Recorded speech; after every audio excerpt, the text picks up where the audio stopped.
উম্মত আমার 23 বছরের এত চোখের পানির কথা একবারও মনে হয় নাই? কি আনছো এটা আমারে? উম্মত তুমি জানো না আমি যে তায়েফের পাথরের আঘাতে পুরা পিঠ চালনির মতো ঝাঁঝরা বানায় ফেলছে আমার? শোনো নাই তুমি? আমারে যে উহুদের ময়দানে দান দান শহীদ করে রক্তাক্ত করছে, তুমি শোনো নাই?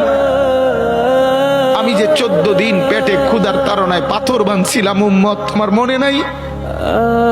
একবারও শোনো নাই আমার ক্ষুধার কষ্ট, আমার পিঠের ব্যথা, আমার দাঁতের ব্যথা, আমার কাঁধে 2টা কড়া ঢুকে গেছে উম্মত। আমার ঘরে 3 মাস আল্লাহর নবীর স্ত্রী আয়েশা বলছে, আল্লাহর কসম উম্মত, আম্মা জান আয়েশা বলে, এক ফোঁটা চুলায় আগুন জ্বলে নাই। মা আওকাদাত ফি আবিয়াতে রাসূলিল্লাহ নারুন, নবীর একজন বিবির ঘরেও আগুন জ্বলে নাই।